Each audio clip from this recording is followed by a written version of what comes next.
MS Dhoni ఈ పేరు వింటేనే చాలా మందికి గూస్ బంప్స్ వస్తాయి. కోట్లాది మంది అభిమానులు ఉన్నారు. కానీ ఏ డెసిషన్ కూడా ముందే తీసుకోడు. అందరికీ సడన్గా షాకులు ఇస్తూ ఉంటాడు. తను టెస్ట్ కెప్టెన్సీ నుంచి తప్పుకోవడమైనా, ఇంటర్నేషనల్ క్రికెట్కి రిటైర్మెంట్ ప్రకటించడమైనా, ఈరోజు సిఎస్కే కెప్టెన్సీని రుతురాజ్ గైక్వాడ్కు ఇవ్వడమైనా ప్రతి ఒక్కటి షాకింగ్ నిర్ణయమే. ఫ్యాన్స్ అందరూ కొద్దిసేపు ఆలోచించాల్సిందే ధోని తీసుకున్న నిర్ణయాలతో. అయితే రుతురాజ్ గైక్వాడ్కు ఎంఎస్ ధోని కెప్టెన్సీ ఇవ్వడం అన్నది కరెక్ట్ పనేనా? రుతురాజ్ గైక్వాడ్ మరో జడేజా అవుతాడా? ఎందుకంటే 2022లో ఇలానే ఎంఎస్ ధోని కెప్టెన్సీ నుండి తప్పుకొని జడేజాకు కెప్టెన్సీ ఇచ్చాడు. కానీ మళ్ళీ అదే సీజన్లో మధ్యలోనే ధోని కెప్టెన్సీ చేశాడు. దాంతో చాలామంది ఏమనుకుంటున్నారు అంటే, ఏం భయపడకండి, మళ్ళీ సీజన్ మధ్యలోకి వెళ్ళగానే ధోని కెప్టెన్సీ తీసేసుకుంటాడు అని. బట్ ఒకటి గుర్తుపెట్టుకోండి, ఈసారి అలా జరిగే ఛాన్సే లేదు. రుతురాజ్ గైక్వాడ్ మంచిగా కెప్టెన్సీ చేసినా చేయకపోయినా ధోని మళ్ళీ కెప్టెన్సీ తీసుకోడు. ఎందుకంటే క్లియర్గా ప్రతి ఒక్కటి మన కళ్ళ ముందే కనిపిస్తోంది. ఎంఎస్ ధోని క్రికెట్లోకి లాంగ్ హెయిర్తో ఎంటర్ అయ్యాడు. ఒక వికెట్ కీపర్ బ్యాట్స్మెన్గా ఎంటర్ అయ్యాడు. ఇప్పుడు ఐపీఎల్ నుంచి కూడా అదే లాంగ్ హెయిర్తో ఒక వికెట్ కీపర్ బ్యాట్స్మెన్గానే తప్పుకోవాలి అనుకుంటున్నాడు. అంటే రిటైర్మెంట్ ఇవ్వాలనుకుంటున్నాడు. వచ్చినప్పుడు ఎటువంటి కెప్టెన్సీ లేదు, వెళ్ళేటప్పుడు కూడా ఎటువంటి కెప్టెన్సీ ఉండకూడదు. ఇదే ధోని తీసుకున్న నిర్ణయం. రుతురాజ్ గైక్వాడ్ సిఎస్కే టీంని నడిపించగలడా? ఎందుకంటే సిఎస్కే టీం అన్నది ధోని సొంతం. ఈ టీంలోకి వచ్చిన ప్రతి ప్లేయర్ కూడా ధోని నిర్ణయంతోనే వచ్చారు.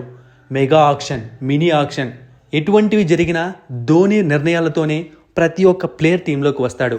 ఇప్పుడు రుతురాజ్ గైక్వాడ్ ఆ ప్లేయర్స్ అందరినీ నడిపించగలడా? అది కూడా యంగ్ ఏజ్లో. అదొక్కటే కాదు, సిఎస్కే కంటూ ఒక లెగసీ ఉంది. ఆ లెగసీని రుతురాజ్ గైక్వాడ్ క్యారీ చేయగలడా అంటే అవుననే సమాధానం వినిపిస్తోంది. ఈ సీజన్ నుంచే స్టార్ట్ చేయొచ్చు, లేదా కొంచెం టైం తీసుకోవచ్చు. ఎందుకంటే రుతురాజ్ గైక్వాడ్ ధోని కెప్టెన్సీలో 5 సీజన్స్గా ఆడుతున్నాడు. ఇంతకుముందు సిఎస్కే మేనేజ్మెంట్ జడేజాను కెప్టెన్సీ చేసేటప్పుడు కూడా ప్రతి ఒక్కరూ రుతురాజ్ గైక్వాడే కెప్టెన్ అవుతారని అనుకున్నారు.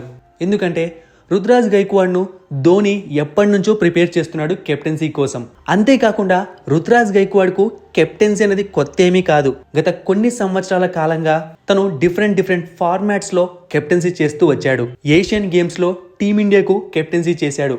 తర్వాత ఒక T20 సిరీస్కు టీమిండియాకు వైస్ కెప్టెన్సీ కూడా చేశాడు సీనియర్స్ లేని క్రమంలో. అంతేకాకుండా మహారాష్ట్ర T20 లీగ్కు ఆ టీంకి తనే కెప్టెన్. రుతురాజ్ గైక్వాడ్లో కెప్టెన్సీ క్వాలిటీస్ చాలానే ఉన్నాయి.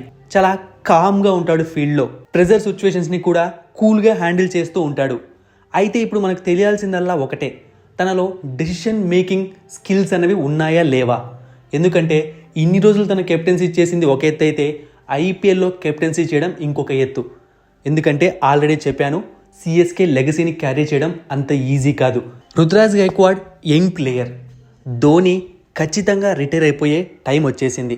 మరి ఇలాంటి సమయంలో సిఎస్కేకు ఒక కెప్టెన్ కావాలి, అది కూడా సిఎస్కే టీంతో ఎక్కువ కాలం ఉండే ప్లేయర్. అందుకే రుతురాజ్ గైక్వాడ్ను ఎంపిక చేసుకున్నాడు ఎంఎస్ ధోని. ఒక మంచి బ్యాట్స్మెన్. ఇంతకుముందు చెప్పినట్టుగా ప్రెజర్ సిచ్యువేషన్స్ని హ్యాండిల్ చేయగలడు. ఆ డెసిషన్ మేకింగ్ స్కిల్ అన్నది ఒకరు చెప్తే వచ్చేది కాదు, అది స్వతహాగా ఒకరిలో ఉండాలి.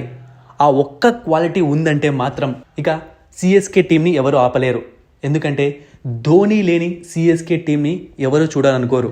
చూద్దాం, ఈ సీజన్ అయ్యేలోపు మనకు తెలిసిపోతుంది ఎంఎస్ ధోని తప్పు చేశాడా లేకుంటే సరైన నిర్ణయం తీసుకున్నాడా అని. మరి మీరేమనుకుంటున్నారు? రుతురాజ్ గైక్వాడ్ కెప్టెన్ అవ్వడం మంచిదా కాదా? కామెంట్ సెక్షన్లో తెలియజేయండి. మరిన్ని ఇంట్రెస్టింగ్ వీడియోస్ కోసం సబ్స్క్రైబ్ చేయడం మర్చిపోకండి.